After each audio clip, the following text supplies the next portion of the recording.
Alright guys, I heard something from across the neighborhood and I think I found the world's fastest Nissan Silvia because guys, this thing is loud, this thing is insane, and I've seen it all over the internet. This guy's right here has 2,500 horsepower if I'm not mistaken. It's a 2JZ in an S13 and that turbo is freaking ridiculous guys. I don't know where the owner is, but hey, what are you doing, hey bro, are you the owner? I thought I recognised that voice. I am. I hope you didn't hear what I said. I heard a couple of things, but welcome, man. Man, thank you, bro. Dude, this car is crazy. I'll come around here. Please, please. Guys, oh my god. I think this is the man himself, Ender.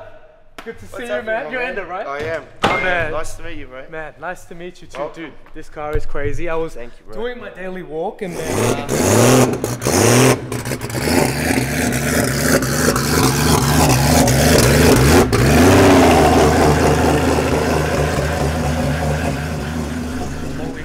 Set out to build a 2,000 plus horsepower vehicle, and we surely did that. This is a record-breaking car, guys. And this does a 7-second quarter mile. This has gone 703 at 190 mile per hour. With many restrictions. For example, for about 3/4 of a second, we were actually on the rev limiter. Yeah, it's actually noted on the computer. 11,800 RPM was the final rev RPM. And we've done a lot of changes since, minor changes I should say, and we're ready to head back out in the next coming weeks and try and reset this record, be the first of the 6. Jesus. And the first one to run a 6. yeah, IRS, factory IRS. suspension, factory chassis, factory glass windows. It's all there. Wait, so you're saying this is a street car, right? This weighs 3,400 pounds. Wow. All the weight in the world, which goes to show to anybody who understands and knows what they're talking about. When you have a heavy vehicle like this, For sure. and you have a high mile per hour, for example, 200 plus mile per hour, you know it's making some power. Yeah, Dude, that because is- it's heavy. It's not Is it a bit of car. a death trap situation? It's a big death trap. Not really, actually. I feel safe because it's solid. It's not flimsy. It's very solid, you know. I can tell. Yeah. I mean, check out that roll cage and say, if you don't mind. Of course. Guys, this is The other side's probably a little bit more. this is the full beans. Check it out. I've never seen a gearbox shifter situation like that. What is that, Ender? This is a 2-speed power glide built by Preston Automatics in Melbourne, and it's got all the bells and whistles. It is completely decked out. There's nothing to be done to that transmission. This is a Mark Mickey M&M air shifted pneumatic shifter. Air shifted. Air shifted from the Fuel Tech, so it'll just change 1 to 2 on its own. So 2 hands on the steering wheel, don't have to let that go. Jesus. At that kind of horsepower, you really want 2 hands on the steering wheel at all times. This is pretty much like Go-Go Gadget right here. Yeah, Holy and we've got moly. the carbon seats now, carbon doors, carbon boot, carbon tail shaft. Everything in this car is carbon. We've done a lot. I wouldn't say everything, but we've done a lot of carbon upgrades. Just a lot in the car up, man. Just you know, there's also so much power you can throw out a cast block. It's not a billet block, yeah. So we're trying to find that balance. happy medium, yeah, between weight and power. 100%, man, dude. This is wild, and it's so clean inside. You got the S15 dash. Yeah, we try to keep it tight. Yeah. Wait, this door is like 100 grams. I swear to God, look at this. Look at this, guys. And guys, we're also going to be taking this car out on the street. It is going to be bonkers. Is it loud? It's very loud. Definitely not like the average 2J. It's got a very distinctive note to it, especially because this is probably one of the wildest ports you can ever do to the head. There's not much you can do left to the head. To send it to the next level, Everything is being done. Wow. So tell us a little bit about what you've done here with this motor, please, Ender. So this is a fully built, prepped race motor. Has a 3.3 stroke Nitto crankshaft. Has CP custom pistons with big compression. I won't say the number because it is a little secret. We've also got a dry sump setup, water to air, precision water to air intercooler, hyper tune intake plenum, precision 102 mil. 102 mil Pro Mod turbo. Is this the biggest turbo you've ever fitted onto a car? Yeah, definitely. Yeah, it's on about 72 pounds of boost at the moment. 72 pounds of boost. If I had to build a block, it'd probably be on 90 to 100. But unfortunately, the 2Js have a weak point after around the 74, 75 psi, you got to be careful. That's where the danger zone is. It's still a cast iron block? Cast iron block still. Wow. Yeah. That just shows how reliable it is, really. Look, I mean, definitely. When you compare with the RB, they need billet block. They need bigger bearings, wider journal bearings. Yeah. That, you know, they need so much more to compete. You can't even call it an RB after that. It's a Frankenstein motor, as 100%. they say. Yeah? You're right. So I want to be 2J after that. For sure. It really shows, guys, that I think 2J is king. Of course, 2J has always been king, and 2J always will be king. You heard it here first, guys. Also, check out this housing here. This is a 6-inch titanium dump pipe. Yeah. Actually insane. Look at this. It's not an exhaust. Oh wait, this is the exhaust, isn't it? Yeah, it is. Oh my god, it's out the side. I was like, wait, hold up. And essentially, like my theory, I've always thought about this, is the more boost you're putting in through the intake side, well, the more you need to get rid of it. The quicker you get rid of it, the more you can jam into it, the more power you're going to make. I think that saying of what goes in must come out. Pretty much. And that's going to come out of that. I don't think you're going to need any bigger. Oh my god, dude, this is huge. It must sound ridiculous, right? We can start it if you want. Oh man, let's do it, guys. I think we should just jump in, bro. We can. We might as well start up from now. Let's do it. Wow, let's see this thing in action, guys.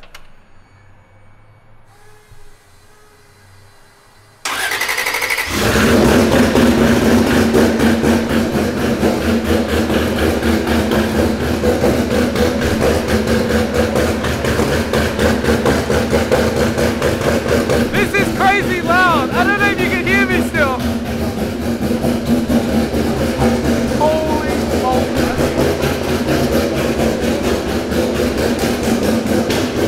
You want to hop in? Go for a little cruise. He's going to close the door for you. Okay.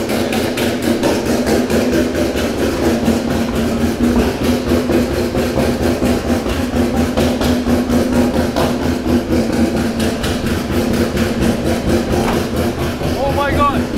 Thank you. So, and are there any seatbelts in here? Yeah. No. This is sick. Holy moly. See, it's actually alright. We can actually speak in here. It's actually not that loud. No, it's not too bad. Like outside it's loud, but because of the glass windows, it's okay. Dude, on the outside, guys, this thing is bonkers. It is by far the loudest car I've ever heard. Holy moly.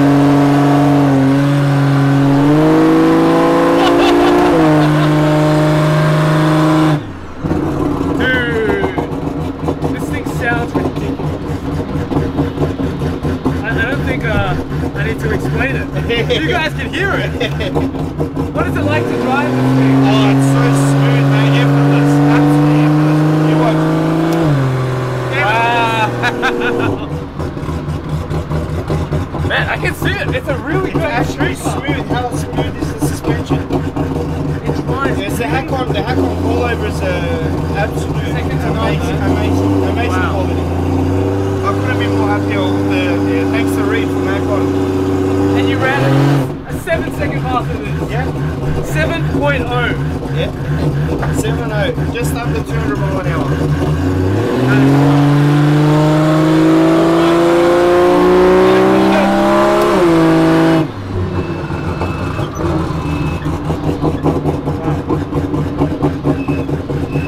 This is scary. Yeah, I'm gonna pump the brakes a bit because they're a bit cold. Of course. They're not designed for short distance. They're designed for, you know, one big 200 mile per hour pass and I can shut down the brakes. This is beautiful. Not bad, huh? Holy moly. Nice, Yeah, let's get some looks outside. Cruise. Wow. Guys, and look at the back end on this thing. Holy. Twin chutes, meaning any car with twin chutes means it goes 200 plus mile per hour. Really? Because one is designed for 200.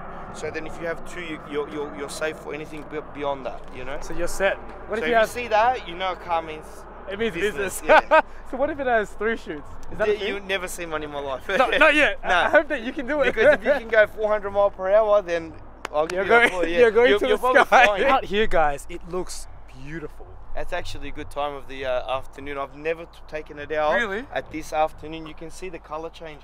It actually looks even different. Spectacular. Yeah. It honestly looks like the R32 GDR color, that red. Yeah, you were saying the Oz delivered one, yeah. It's actually Soul Red Metallic from the Mazdas from the late 2000s, like 2018, 2017. That's an awesome color. Soul Red Metallic. It became too popular, but now everyone's sort of done it and just stuck with this for now because, you know, budget's always a tight thing for everybody, you know. Myself too, you know, we haven't got an open checkbook. We've done this on the most tightest budget you can potentially imagine. You know, we work real hard for everything on this car. You know? I can tell, man. Yeah. And you've kind of put it to the test. You've made it no stranger in the world. You've set your foot right in the door, and you've got some big goals still to come, right? Look, we want to achieve the final, or my final goal, my personal goal is to go mid sixes. I really want to hit that 650 at approximately 220 mile per hour. If we do that, I'm set. I'm happy. I can hang the gloves for a bit, and maybe at a later stage potentially build the next step up, which would be a pro mod. 5-second pro mod. Jesus. Yeah, that's awesome. And that's only because of lightweight. Like this car is pretty much a 5-second car with the power output, but power to weight, you cannot achieve anything sub, you know, 630 maybe at the like Jun 2, King 32. A lot of the Sydney boys that have done it are very similar power to this and very similar weight and very similar suspension setup. Many similarities between these cars.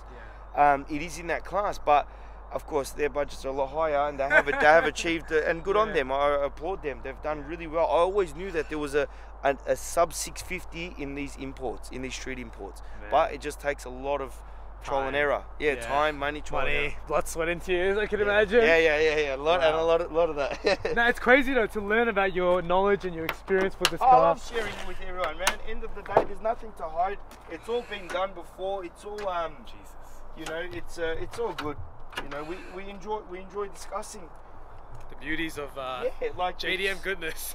And I've been doing this my whole life. I'm 33 now. I started in this scene when I was 16 years old. I've been around the car scene for a very long time in Melbourne, and you know, just to have it to come to this level is I'm very humbled. It's a very humbling experience to see the final outcome like this, you know.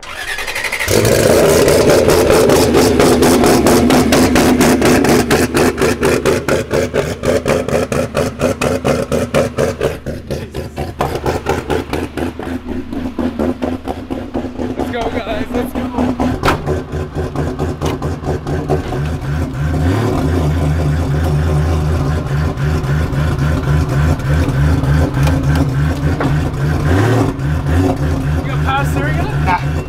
But the front runners, the front wheels, they're very thin.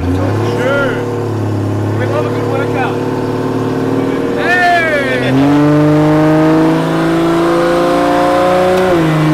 Oh my god, this sounds sick. I can't believe we're on this street. Wow. You don't even have to be on it. It already is so fast.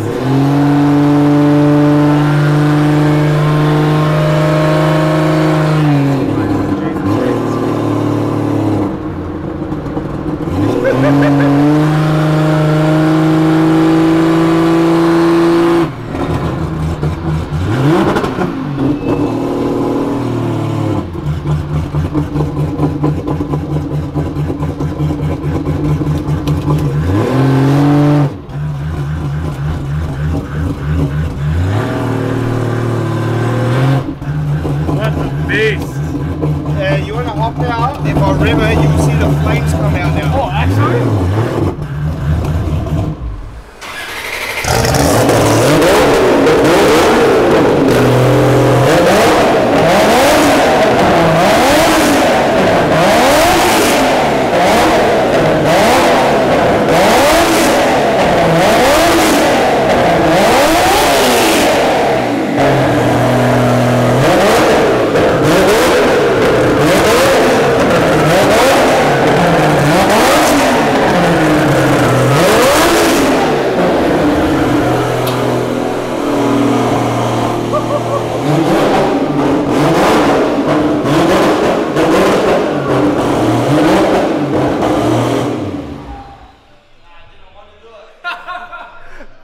neighbors like Ender? Yeah, of course.